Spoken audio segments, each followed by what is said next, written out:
কেমন লাগছে আজকে রথদ্বীপ পুরস্কারে পুরস্কৃত হয়ে? এই অনুষ্ঠান এসে আসবার আগে গেছি কাজ করেছি কিন্তু আজকে অনুষ্ঠানের সুন্দরবন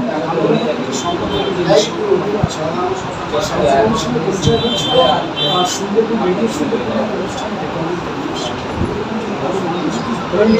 না বললে না সেটা হচ্ছে নিজের সম্মানীয় না হলে কত সম্মান করবে শঙ্করবাবু এবং তাদের উদ্যোগে নিজের সম্মানটা পেলেন এবং বেড়ে গেল নিজস্ব এলাকায় নিজস্ব মানুষ সমাজের জানাচ্ছেন সম্মান জানাচ্ছেন সত্যি ভালো। আমার যদি আপনি সময় নেন রেডিও সুন্দরবন চলে যাওয়ার গেছিলাম সেই গান বলে সেই গানটা হচ্ছে সুন্দরী সুন্দরবন ছেড়ে আছে আছে রূপে ভরা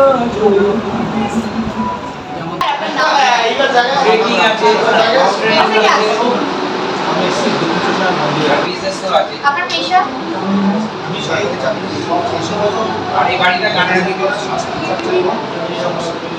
আজকে রথদ্বীপ অ্যাওয়ার্ড নিয়ে আপনার কেমন অনুভূতি হচ্ছে? এই অ্যাওয়ার্ডটা আমার বিনামূল্যে যারা কারা তাদের অ্যাওয়ার্ড এই যে সময় সিটি আসে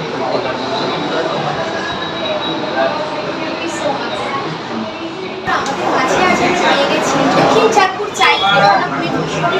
একজন অন্যতম ব্যক্তিত্ব স্যার কনভার সাহা। স্যার আজকে আমাদের এই রথদ্বীপ পুরস্কারের আয়োজনে অনুষ্ঠানে এসে আপনার কেমন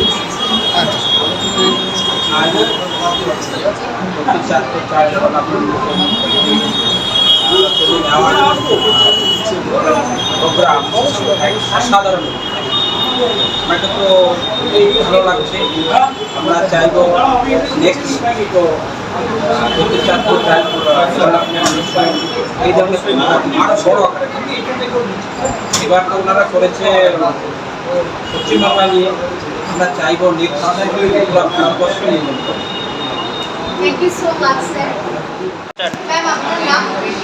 আইফোনে পুরো জল জল কোথা থেকে আসছেন? আমি নদিয়া জেলার বেতাই গ্রাম থেকে। আপনার পেশা? সমাজকর্মী, এলাকার প্রত্যন্ত গ্রামে মহিলাদের জন্য। আজকে এই সুন্দরবন রত্নদ্বীপ পুরস্কারে পুরস্কৃত হয়ে আপনার কেমন লাগছে? খুব ভালো লাগছে। এই পুরস্কার আমার মায়ের, আমার সঙ্গে তার সমস্ত মায়ের। অনেক অনেক ধন্যবাদ।